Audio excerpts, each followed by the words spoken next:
오늘도 이 하루를 지켜주시고 또 하나님 늦은 저녁에 아버지 앞에 나와서 예배드릴 수 있도록 하나님 시간과 환경을 열어주시니 감사합니다. 아멘. 하나님 이 시간도 우리가 하나님 말씀을 들을 때에 성령님께서 목사님에게 말씀으로 기름 부어주시고 또 저희들이 그 말씀을 성령 안에서 잘 들었고 깨달아서 생활 속에 실천할 수 있는 온전한 믿음이 있기를 원합니다. 아멘. 하나님 참으로 세상이 혼탁하고 어지럽고 어두운 가운데 있지만 하나님 우리가 하나님의 은혜 가운데 살게 하여 주시고 항상 주님의 뜻이 무엇인지 성령 안에서 잘 분별할 수 있도록 하나님 분별력으로 허락하여 주시기를 원합니다. 아멘. 하나님 그리고 이 시간에 보이지 않는 영혼들도 많이 있습니다. 하나님 어느 곳에 있든지 하나님의 크고 놀라운 사랑으로 품어주시고 하나님의 그 첫사랑을 잃어버리지 아니하도록 하나님 우리에게 참으로 주님의 그 첫사랑을 다시 회복시켜 주시기를 원합니다. 하나님 부족하고 약하지만 그렇기 때문에 우리는 주님을 바라보고 주님 앞에 또 무릎을 꿇습니다.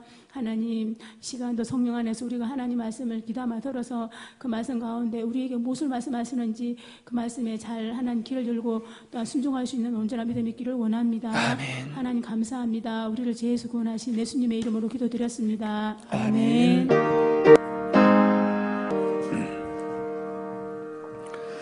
에베소서 4장 1절입니다. 1절 한 절만 봅니다. 같이 읽을까요? 그러므로 주 안에서 갇힌 내가 너희를 권하노니 너희가 부르심을 받은 일에 합당하게 행하여. 아멘. 에베소서 1장으로부터 3장까지는 교리에 대한 말씀이 기록되어 있고 이제 그 4장, 5장, 6장은 구원받은 자들의 삶에 어떤 삶이 되어야 되느냐라고 하는 부분을 다루고 있음을 보게 됩니다. 로마서도 구원에 관한 말씀을 11장까지 교리적으로 말씀을 주시고 12장부터 16장까지는 성도의 삶이 어떠하냐라고 하는 것을 말씀해 주고 있음을 보게 됩니다. 바울의 모든 글은 그렇게 앞부분에 있어서는 교리에 관한 말씀을 해 주시고 나중에는 구원받은 자들의 삶이 어떠하냐 하는 것을 가르쳐주고 있음을 보게 되어집니다. 실질적으로 4장, 5장, 6장은 교회론이다 이렇게 보아도 틀림이 없습니다. 우리는 에베소서를 통해서 하나님의 주권적인 그 역사를 볼 수가 있고 창조의 의도를 볼 수 있고 예수 그리스도를 통해서 하나님의 의도가 어떻게 이루어지느냐라고 하는 것을 우리는 볼 수 있었습니다. 그러면서 바울이 에베소 교회를 위해서 간구했던 그 기도는 우리들이 원하는 우리들의 형편을 놓고 하는 기도가 아니라 에베소 교회를 위해서 하는 기도이지만은 그 에베소 교인들을 위한 기도가 아니라 에베소 교회가 하나님이 원하시는 성도요 교회가 되어지기를 위해서 기도하고 있음을 통해서 우리 성도들이 마음을 써서 하나님 앞에 힘쓰고 애써야 될 것이 무엇이냐라고 하는 것을 우리에게 보여주고 있는 말씀인 줄 압니다. 오늘 한 절밖에 읽지를 않았습니다만은 이 한 절 속에 참 우리가 생각할 수 있는 그런 귀한 말씀들이 많이 담겨져 있음을 보게 되어집니다. 자, 이 원래는 이제 성경이 장절이 구별이 안 돼 있어요. 그냥 쭉 연결되어 있었던 것을 이렇게 장절로 나누었습니다. 이해하기 쉽게 그렇게 나누었는데 말씀해 보니까는 이 3장 끝에 그 사도 바울의 기도 이어서 하는 얘기가 교리를 얘기하고 이어서 하는 얘기가 그러므로라는 말씀으로 연결되어지는 것을 보게 됩니다. 그러므로라고 하는 이 말은 앞에 어떠한 것이 강조되었었던 것을 전제로 하는 것이지요. 어떤 사안이 있었고 어떤 이야기가 있었고 어떤 것이 있었어요. 그것을 근거로 해서 이러해야 된다라고 하는 것을 지금 이야기하고 있는 거지요. 그러니까 교리에 관한 말씀을 한 후에 그 교리가 중요한 것만큼 성도에게 중요한 것이 무엇냐라고 하는 것을 가르쳐주고 있는 겁니다. 사실 이렇게 깊은 말씀은 아니지만은 우리들이 이 말씀을 우리들의 삶 속에 가만히 대입해서 본다라고 하면은 정말로 이 말씀을 우리가 주의 있게 생각해 봐야 될 말씀이다라고 하는 겁니다. 먼저는 바울이 자기가 지금 어떤 형편에 있는지를 말씀해 주고 있다는 겁니다. 주 안에서 갇힌 내가 너희를 권한다라고 말하고 있습니다. 권면하고 있는 바울의 모습을 볼 수 있습니다. 근데 그가 지금 어떤 형편에 있느냐 하면은 갇혀 있다라고 하는 거예요. 갇혀 있다는 말씀은 3장 1절에도 보면 같은 말씀이 나와 있어요. 이러므로 그리스도 예수의 일로 너희 이방인을 위하여 갇힌 자 된 나 바울이 말한다 라고 얘기를 하고 있습니다. 지금 바울은 4장에서는 권면한다라는 말씀으로 달리 표현하고 있거든요. 그러니까 이 에베소 교회를 건강한 교회로 세워가기 위해서 지금 지도자인 이 바울이 지금 권면을 하고 있다는 겁니다. 그런데 지금 어떤 형편에서 권면을 하고 있느냐 하는 거예요. 먼저는 그가 갇혔다는 거죠. 갇혀 있는 형편에서 권면을 하고 있다는 거지요. 사실 갇혀 있다라고 하는 것도 지금도 이 구치소에 있는 사람이든지 교도소에 있는 사람들은 굉장히 힘들어합니다. 잘 먹여주고 잘 환경이 옛날 같지 않고 참 좋더라고요. 좋다고 그래서 집에만큼이야 좋겠습니까만은 하여간에 옛날에는 진짜 콩밥 먹는다고 할 정도로 열악한 환경 속에서 생활을 했지만은 요즘은 인권이 아주 중요히 여기다 보니까는 구치소에 있는 사람들도 상당히 혜택을 많이 보고 있어요. 그렇지만 그분들이 힘든 거는 잠자리가 불편하다, 먹는 것이 만족스럽지 못하다 이런 게 아니라 갇혀 있다는 거지요. 자유롭지 못하다는 거지요. 그게 그렇게 그 사람들이 힘들어하는 이유인 것을 알게 됩니다. 사람이 몸이 많이 불편하면요 다른 생각을 잘 할 수가 없어요. 불편하다 보니까는 오직 자기의 그 불편한 부분에만 마음을 쓸 수밖에 없는 게 인간이거든요. 그와 같이 지금 바울이 갇혀 있는데 이게 몇 달 살다 나오고 몇 년 살다 나오고 그런 게 아니라는 거지요. 못 나올 수 있는 거죠. 영원히 그냥 감옥 생활을 하다가 투옥되어 있다가 그냥 감옥에서 죽을 수도 있는 거지요.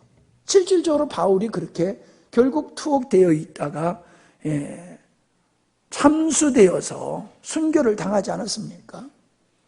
그러니까 어떤 석방이 보장된 상태에서 그 수감 생활을 하는 게 아니라 어떻게 될지 모르는 미래가 불투명한 상태에서 있다라고 하는 것은 심리적으로 굉장히 많은 고통을 당할 수밖에 없겠지요. 그런 상황에 있음에도 불구하고 그는 자기의 어떠함을 이렇게 생각하면서 묶여있지 아니하고 도리어 자유 생활을 하고 있는 에베소 교회를 걱정하고 염려하면서 그 교회를 위해서 기도하고 그 교회에게 메시지를 보내고 그 교회에게 권면을 하는 이런 바울의 모습을 볼 수가 있습니다. 그러니까 이러한 모습은 그가 얼마나 하나님을 사랑하고 교회를 사랑하고 있느냐라고 하는 것을 우리가 볼 수가 있지요. 솔직히 여러분 우리가 복음 때문에, 주님 때문에 갇히는 일도 우리 지금 없습니다만은, 우리가 주님 때문에 이 바울이 겪고 있는 고난과 같은 어려운 형편에 있다라고 하면은 우리는 어떨까 한번 생각을 해보자고요. 과연 그렇게 굉장히 어려운 형편 속에 교회를 염려하면서 교회를 위해서 기도하고 교인들을 위로하고 교인들을 권면하고 교인들을 바로 세우고자 하는 마음이 우리에게 있겠냐는 거예요. 이건 꼭 지도자에게만 있어야 하고 갖추어져야 할 덕목이 아니지요. 믿는 자는 누구나 공히 하나님을 사랑하고 교회를 사랑하는 모습은 동일해야 되는 거거든요. 그런 바울의 모습을 보면서 우리들의 모습은 상당히 거리감이 있지 않느냐 하는 생각을 가져봅니다.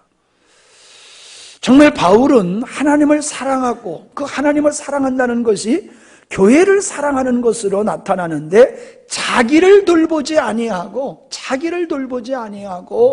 교회를 돌보는 이런 바울의 모습이 참 신앙의 모습을 우리에게 보여주고 있다는 거예요.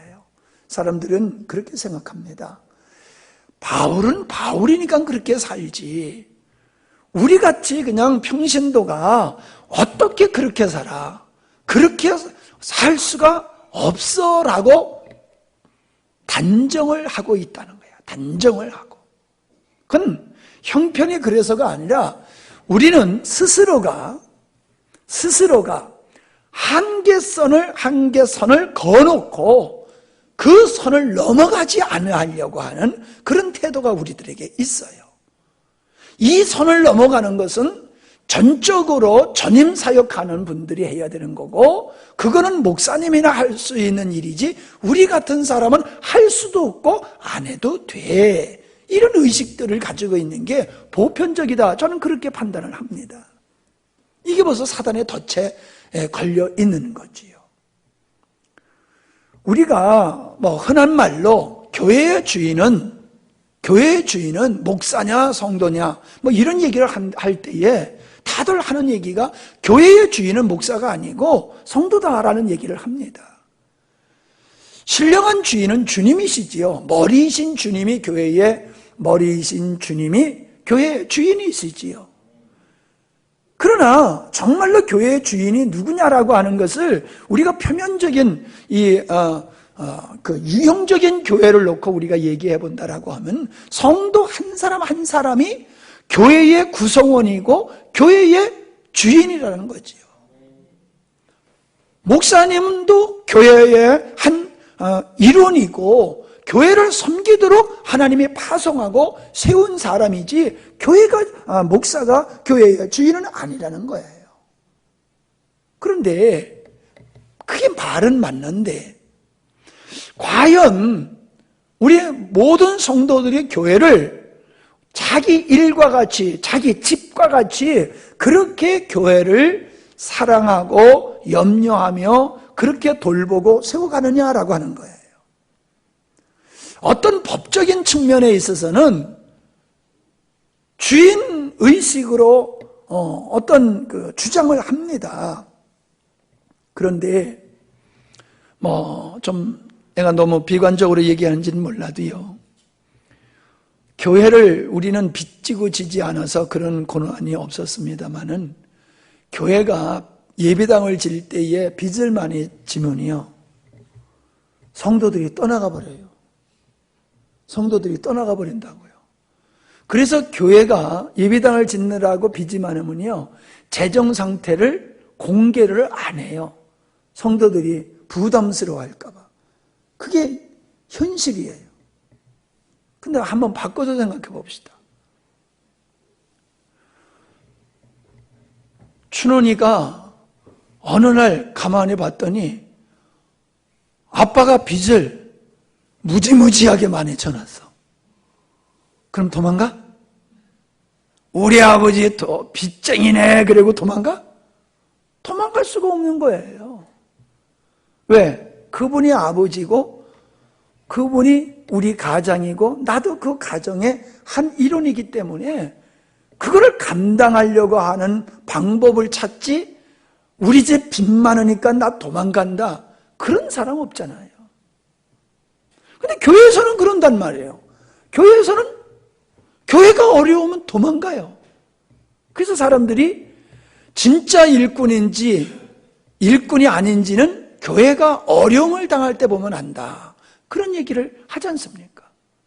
정말로 교회의 일꾼은 평상시에는 그 사람의 존재감이 별로 나타나질 않는데 교회가 어려우면 앞장서서 그 일을 해결하는 데에 앞장서는 사람이 있다는 거예요.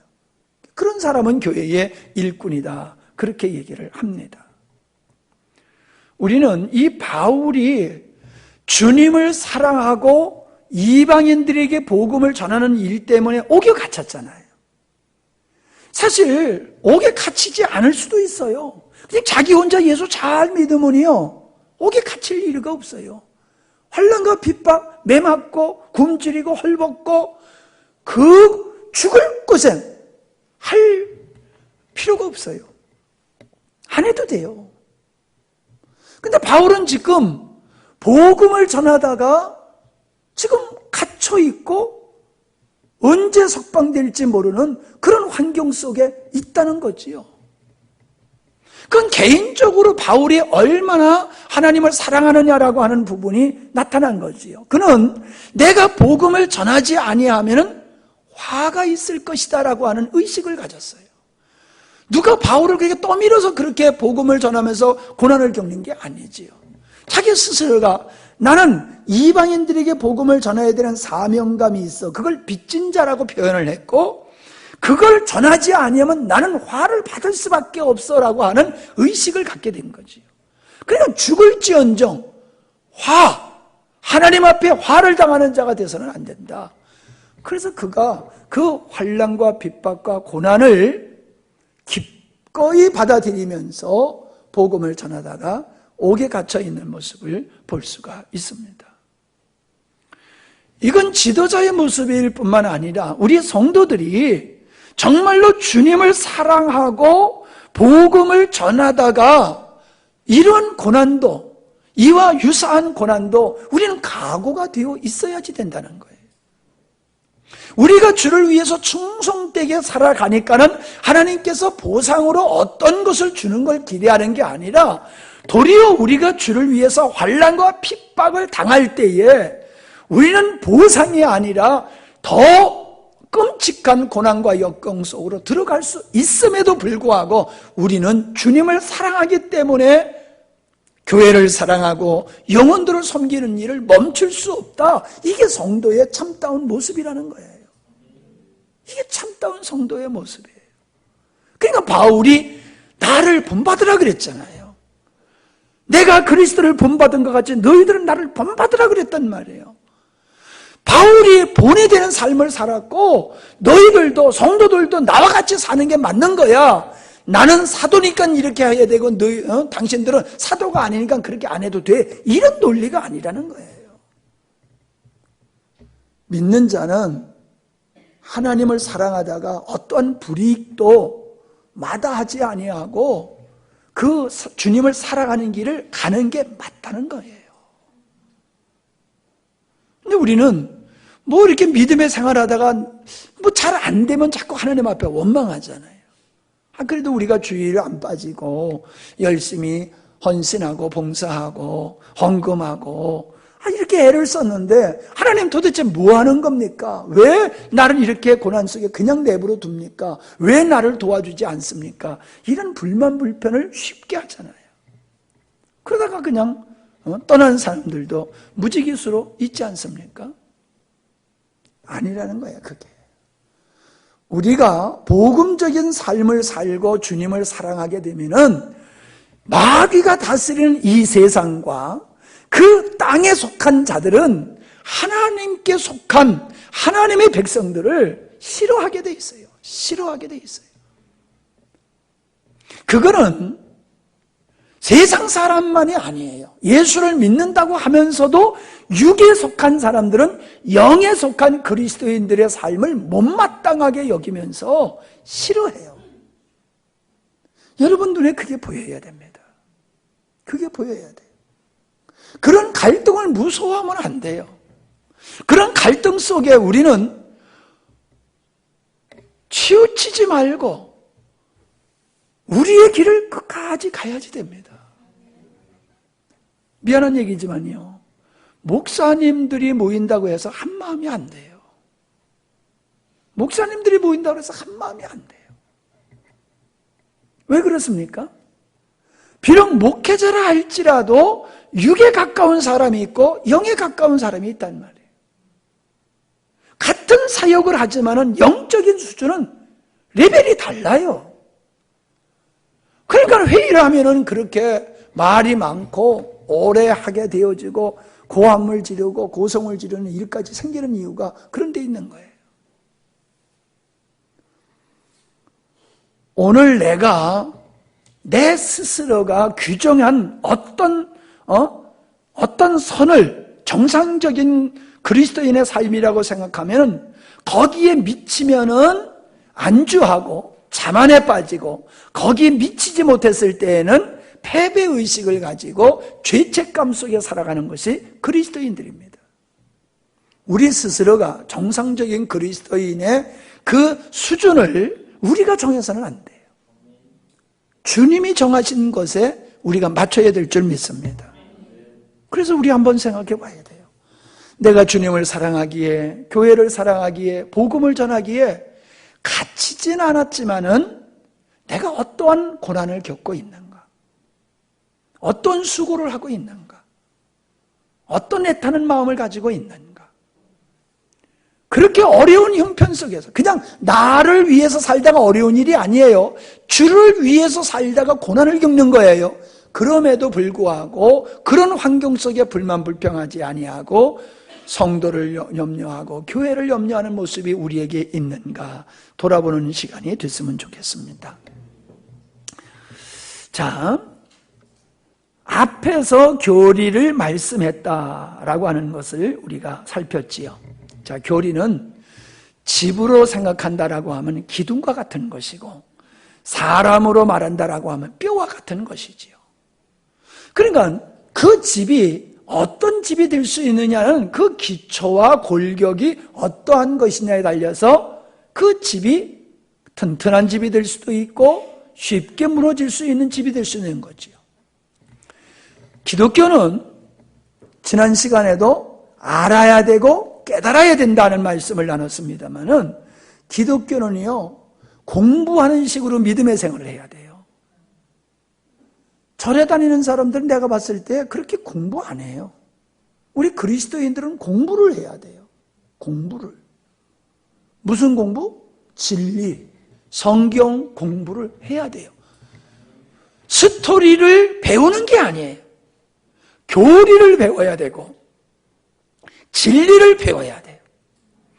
이 교리라고 하는 것은 성경이 66권으로 되어 있고 너무 방대하다 보니까는 이걸 이해하기가 힘들어요. 그래서 조직신학으로서 신론, 인간론, 구원론, 천사론, 교회론, 성령론, 말세론, 이렇게 분야로 나누어 가지고 성경 전체를 가지고 그걸 잘 우리가 이해할 수 있도록 만들어 놓은 거예요. 그게 조직신학이라고 그래요. 우리 집사님들은요, 요즘은 이제 인터넷을 통해 가지고 책들을 사지 않고도 얼마든지 볼 수가 있습니다. 주석 같은 거를 안 사와도 그냥 다운받으면 그냥 수많은 주석책을 그냥 핸드폰 하나에 다 넣어가지고 다닐 수가 있어요. 그런 걸 가지고 있으셔야 돼요.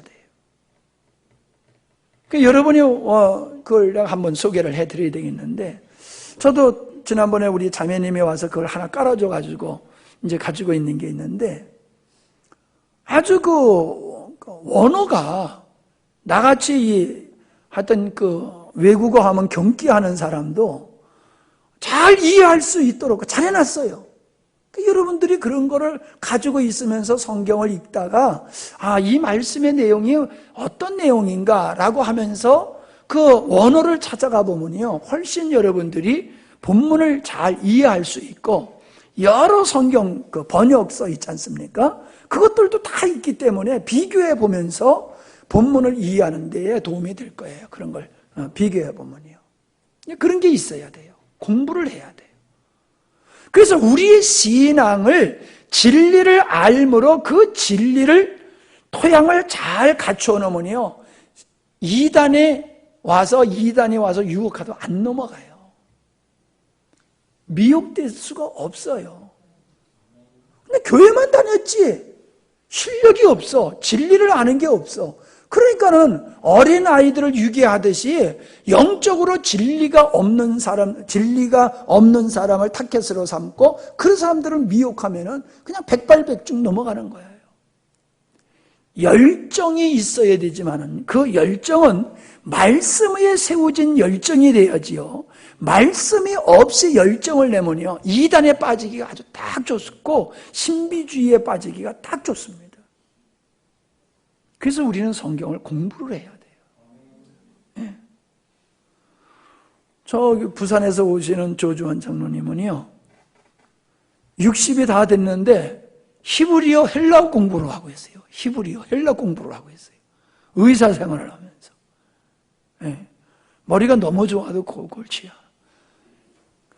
그 나이에 히브리어 헬라, 목사도 안 하는 그 공부를 그 양반이 하고 있어요, 장로가. 네. 그래서 열심히 하라고, 그럼 나 좀 도와주라고. 나는 할 능력이 없으니까 열심히 해서 좀 가르쳐 달라고. 난 그렇게 얘기를 해요. 그 정도는 아니지만요. 그래서 그분이 그 성서 유니온의 그 멤버가 돼가지고 아주 그 활동을 많이 하세요. 예. 부산에서 그 양반 모르면 간첩이라고 할 정도로 그렇게 하여튼 유명하신 분이더라고요. 그래서 우리는 교리를, 건강한 교리를, 진리를 우리는 배워서 숙지하고 있어야 된다. 그것은 곧 우리의 믿음의 내용이 되기도 하는 거예요. 믿습니다 하는데 뭘 믿냐는 거예요. 그냥 믿습니다 하면 되는 게 아니에요. 내가 뭘 믿고 있는지. 하나님을 믿는다 하면 하나님은 어떤 분인지를 알아야 되고, 내가 믿는 내용이 무엇인지를 알아야 되고, 나에게 소망이 무엇인지를 알아야 되고, 알아야 돼요. 그냥 듣는 것으로 족하면 안 돼요. 좀 미안한 편이지만 무식한 예수쟁이가 되면요, 삶이 무식한 생활이 돼요. 성경다운 진리에 근거한 믿음의 생활이 안 되고요, 그냥 무식한 믿음의 생활이에요. 그냥 밀어붙이기 믿음의 생활이지 정말로 말씀에 근거한 세련된 그리스도인의 삶이 되지를 못해요. 교리가 우리에게 구원을 주는 것이 아님을 우리가 잘 이해를 해야 됩니다. 교리는 우리의 신앙의 뼈대가 되지만 그게 우리를 구원하는 건 아니에요. 그러나 그걸 알아야지 우리가 그걸 통해서 진리를 깨닫고 진리를 깨닫는 믿음을 통하여 구원받게 되는 거지요. 자, 그 다음에 구원한다고 그랬지요. 구원하노니, 여러분, 성경은 피차 권면하라고 성경은 말씀하고 있어요. 지도자가 권면하는 것은 당연할 뿐만 아니라 성도들도 서로 권면하라고 얘기를 하고 있어요. 근데 우리는 권면을 하는 것은 교만한 거라고 생각하고 권면하는 것은 잘난 체 하는 거라고 생각을 합니다. 그래서 그냥 가만히 있는 게 덕목이고 겸손한 사람이고 좋은 사람이다, 그렇게 생각들을 하고 있는 게 대부분의 우리들의 의식이에요. 근데 제 고향 교회가 참 시골 교회지만요, 지금도 면단이 있는 교회인데 그 면단이 있는 교회가 읍의 시가 됐지요. 여주시가 됐는데 여주시에 있는 그 감리교 빼고 두 번째로 교세와 능력이 있는 교회라고 그래요. 지금도. 근데 그 교회가요, 참 제가 거기서 젊어서 전도사 생활하면서 이제 성장을 한 교회인데, 그 교회는요, 목사님도 훌륭하지만요, 장로님, 권사님, 거긴 안수 집사가 권사님이에요. 그분들이 참 훌륭했어요. 제가 봤을 때 참 훌륭했어요. 그래서 신앙 지도를, 후배들을 신앙 지도를 잘했어요. 신앙 지도를 잘했어요. 교회를 어떻게 섬겨야 되는지. 그 신앙 지도를 선배들이 신앙 지도를 잘해가지고 교회가 아주 이렇게 든든히 서가고 건강한 교회로 쓴 그런 좋은 교회가 됐어요. 근데 우리 교회는 나이가 비슷비슷해서 그런지, 경상도 양반들이라 그래서 그런지 권면을 안 해요. 서로가 권면을 안 해요. 받지도 않고 하지도 않아. 그냥 각계전투예요, 각계전투. 심지어는 목회자의 권면도 한 귀로 듣고 한 귀로 흘리는 경향이 있는 게 사실입니다. 다 그렇다는 게 아니라 그런 분들이 있어요. 이 정상적인 믿음의 생활을 하게 되면요, 목사님의 권면함은 옛날 말로 얘기하면 죽으라고 하면 죽는 신용까지 했었어요. 우리의 선배들은 그런 자세로 지도자, 목사님의 말씀을 그렇게 청정을 했어요. 그렇기 때문에 교회가 질서가 있었고 권위가 있었고 힘 있는 교회로 성장을 했어요. 그런데 요즘은 어떻습니까? 목사님의 말씀을 데살로니가와 같이 사도들의 말씀을 하나님의 말씀과 같이 받았던 그 정도는 아니더라도 목사님이 얘기하면은 듣는 척이라도 해야 되잖아요. 예를 들어서 목사님이 신방을 하면은 안 나오던 사람도 목사님이 신방을 했기 때문에 미안해서라도 다음 주에 나와야 되잖아요. 짤 없어요. 목사님이 신방을 오든지 말든지 가고 싶으면 가고 와. 가기 싫으면 안 가지. 목사님이 신방 왔으니까는 아이고 죄송해서 또 안 가면 또 목사님 마음 쓰시고 마음 아파하시고 그러실 텐데 내가 그러면 안 되지. 이런 모습이 안 보여요. 이런 모습이 안 보여요. 이거는 목회자에 대한 권위를 실추시키는 것이 아니라 본인이 하나님에 대한 권위가, 하나님의 권위에 대한 순종하는 그게 없기 때문에 그래요. 하나님에 대한 권위를 순종하는 마음이 있으면요, 존중하는 마음이 있으면 하나님께서 세우시고 하나님이 그를 통하여 우리를 권면하여 우리를 건강한 신앙으로 인도하시는 그분의 말씀을 가볍게 여기지를 않는다는 거예요. 근데 오늘날 우리 교회만이 아니라 뭐 우리 교회는 그래도 좀 괜찮은 것 같아요. 막 이렇게 좀 얘기 들어보면요, 정말 말도 안 되는 일들이 너무 쉽게 벌어지고 있는, 그래서 목사님들이 목회를 회의를 느끼는 그런 현상들이 일어나고, 어떤 분은 너무 열받아가지고요 돌아가셨대요. 어저께 어떤 분이 목사님이 오셔서 하루 같이 교제하고 가셨는데, 아무개 목사가 죽었다면 그래요. 그래서 아니 몰라요 그랬더니 하도 열받아가지고 억울해가지고 그냥 억울해서 막 그러다가 그냥 시름시름 앓다가 죽었다고 그러더라고. 아니한 말로 세상 사람들은 그냥 뭐 욕지거리도 하고 뭐 화풀이라도 하고 그러지만 목회자는 그럴 수도 없잖아요. 목회자가 누가하고 싸우면 반드시 지게 돼 있어요. 목회자는 절대로 못 이겨요. 그러면서 목회자 스스로가 상하는 거예요. 마음이 상하고 육체가 상하고 그러는 거예요. 저는 목회자를 존중해 달라는 얘기가 아니라 하나님께서 목회자를 세워서 권면하여 바로 신앙생활을 하도록, 은혜 생활을 하도록 하는 이 질서를 무시하고서는 교회나 개인이 바로 설 수 없다라고 하는 겁니다. 성경에서는 말씀을 가리키는 장로들을 존중하되 말씀을 가리키는 장로들은 배나 더 존중하라, 그렇게 말씀하고 있어요. 저희가 기도 사역을 하는 거 여러분은 아시잖아요. 보면요, 어떤 분들은 참 이렇게 우리가 기도로 섬기는 걸 통하여 은혜를 입고는 참 어떻게 목사님을 도울까, 사모님을 도울까, 그렇게 염려하시는 분들이 계세요. 그리고 도와주시는 분들이 계세요. 예.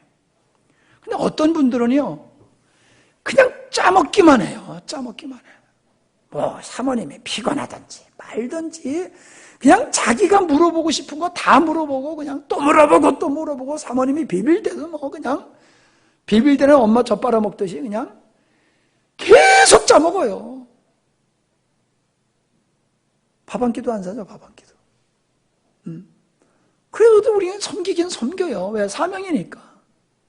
근데요, 그렇게 하시는 분들은요, 믿음이 있는 것 같아도요, 그게 믿음이 아니에요. 욕심이지요. 탐욕이지요.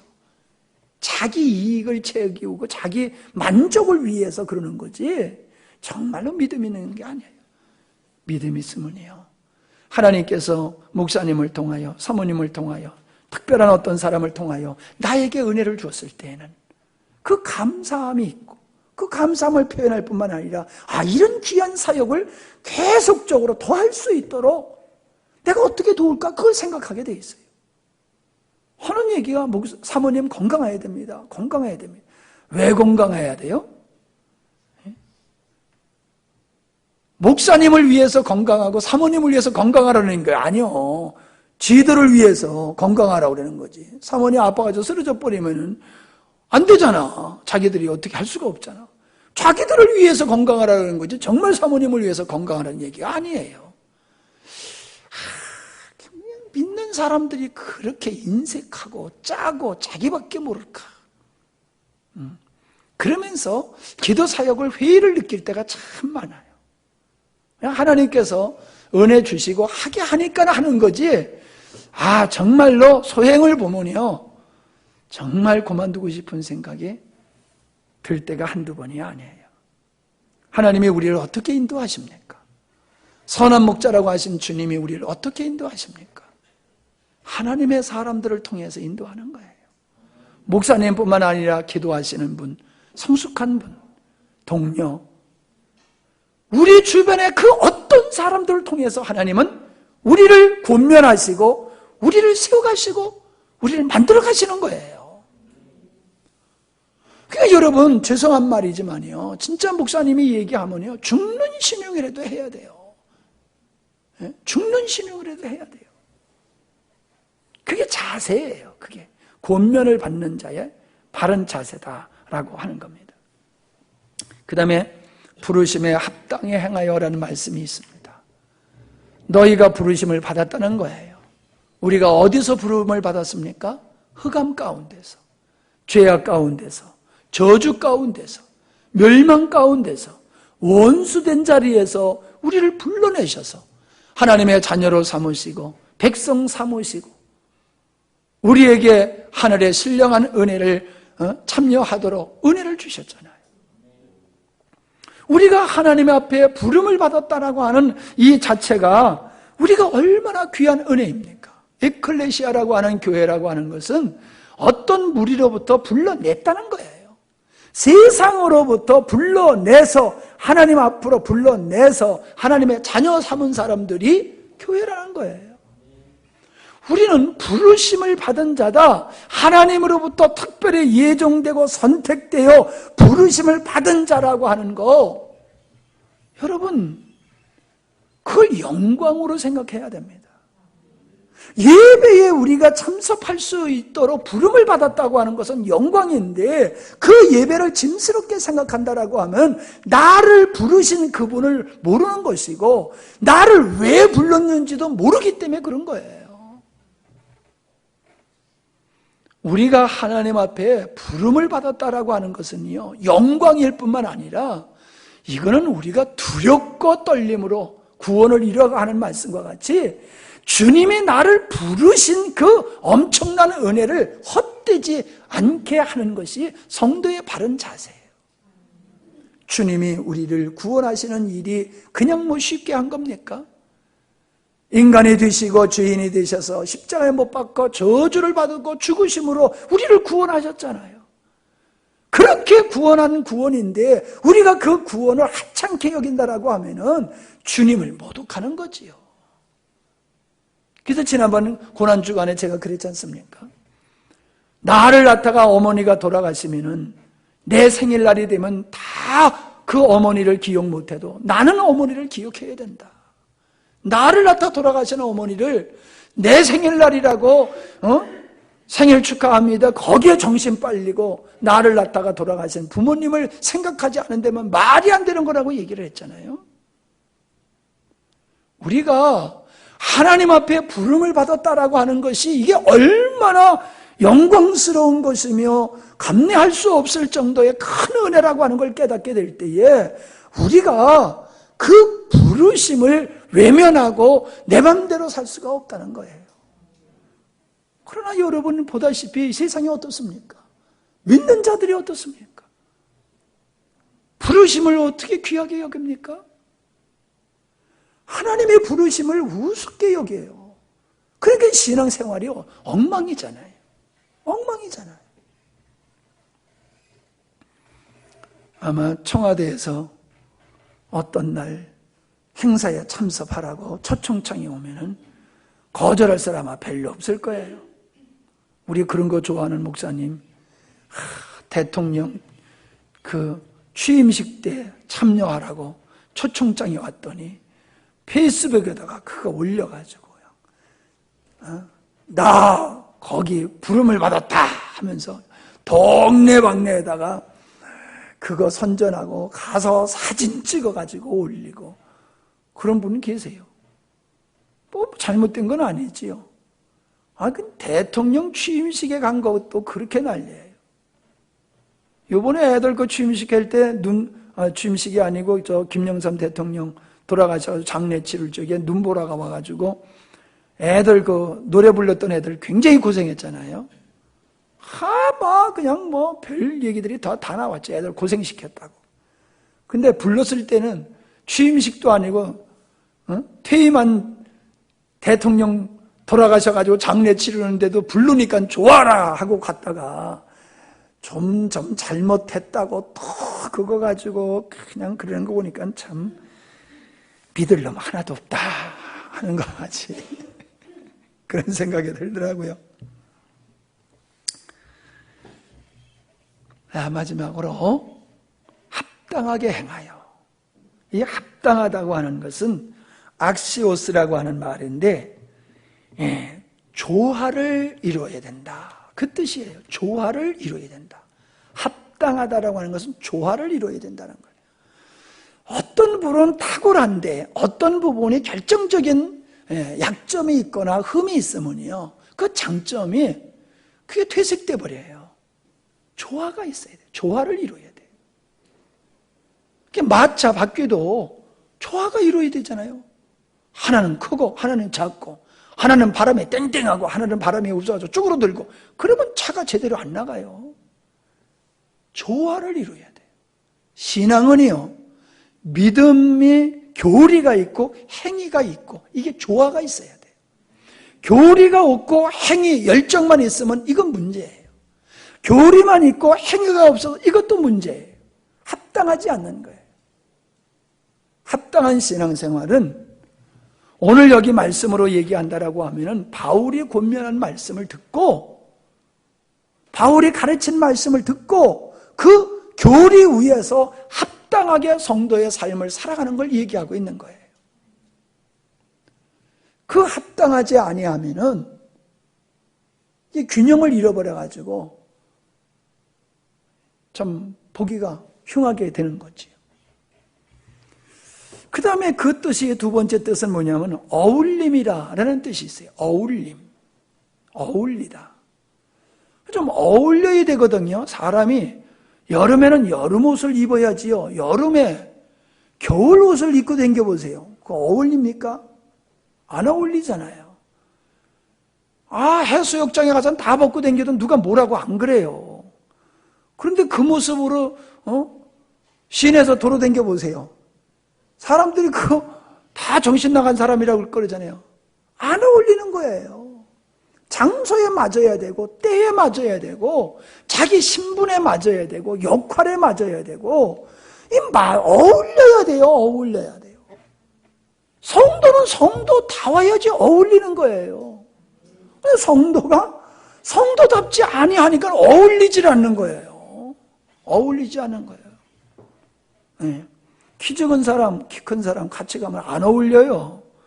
그래도 사랑하는 사람이 가면이 어울려요. 네? 어울려야 돼요. 야, 참 잘 어울린다. 나무를 심어도 어울리게 심어야 되고요. 어울려야 돼. 여전도 회장은 여전도 회장다워야지 어울리는 거야. 뭐 감투만 써서 그게 아니라니까. 집사는 집사다워야지 어울리는 거예요. 목사는 목사다워야지 어울리는 거예요. 죄다 아니다가 문제가 아니에요. 죄가 아니라 할지라도 어울리지 아니하면 그 참 덕스럽지 못한 거예요. 근데 여러분 볼 때 어떻습니까? 합당하게 생활을 합니까? 어울리게 살아갑니까? 시대를 바라보면서 이 시대를 보면서 믿음의 생활을 해야 되는데 시대가 어느 시점인지도 모르고 그냥 지금이 초저녁인지 새벽인지 모르고 그렇게 살면은 어울리는 삶을 살 수가 없는 거지요. 믿음의 생활도 사회생활도 경제생활도 모든 게 어울려야 돼요. 어울려야지. 아멘? 이 자리 왜 이렇게 많이 비었냐 말이에요. 어울리지 못한 신앙생활을 하기 때문에 그런 거예요. 물론 주일날도 얘기했지만은 모든 시간 다 참여할 수는 없어요. 그걸 제가 이해를 못하고 하는 얘기가 아니에요. 문제는 내가 누구냐고 하는 걸 알고 그 자기 신분에 맞춰서 때에 맞춰서 어울리게 해야 되는데 그게 아니란 말이에요. 그게 문제란 말이에요. 그게. 여러분들은 그런 모습을 보면서 남모라라 그러면 안 돼요. 네? 아니 애가 어울리지 않게 옷 입고 나가면 그냥 내비둬요? 다시 불러가지고 다 곤쳐서 입혀서 내보내잖아요. 성도들이 어울리지 못한 영광스러운 교회 성도답지 못한 어울리지 않는 행동을 하면 여러분들이 제재를 행해야 되는 거예요. 지난번에 어떤 집사님이 오후 예배 안 드리고 가니까 뭐라고요? 여기서 막 소리 지르더라고요. 왜 오후에 예배 안 드리고 내려가냐고. 예배 드려야 된다고. 좀 그래요. 좀 제가 그러게 못해도 여러분이 좀 해봐요. 그래가지고 딴 교회로 가면 어떡합니까? 괜찮아요. 딴 교회로 가라고 그러세요. 그런 것이 싫어서 딴 교회로 가면 가도 괜찮아요. 좀 성도답게 복음을 깨달은 사람답게 어울리는 생활을 합시다. 어울리는 생활을 좀 하자고요. 뭐 하나하나 다 꼬집어서 얘기할 수가 없잖아요. 이러면 알아들어야 되는데 들어야지 되는데 안 들으니 아무리 별 얘기를 해도 안 들으니 어쩌냐 말이에요. 참 안타까워요. 이제 말씀을 마칩니다. 주 안에서 갇힌 내가 너희를 권하노니 너희가 부르심을 받은 일에 합당하게 행하여. 우리가 부름을 받은 것은 구원만을 위해서 부름받은 게 아니에요. 바울과 같이 복음을 전하라고 부름을 받은 거예요. 그래서 바울은 그 복음을 전하는 합당한 삶을 살다가 옥에 갇혔고 순교까지 했어요. 우리는 주님이 우리를 부르심에 그 합당하게 하는 것이 예수님 잘 믿는 겁니다. 기도하십니다. 아버지 감사합니다.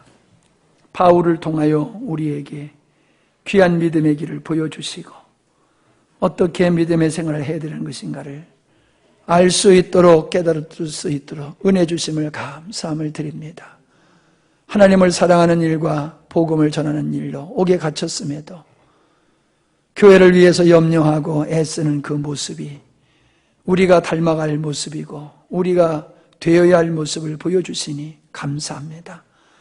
부르심의 영광을 알게 하시고 그 부름을 헛되지 않게 하는 것이 합당하게 생활하는 것임을 말씀을 나눴사오니 우리 모두가 그렇게 살게 하옵소서.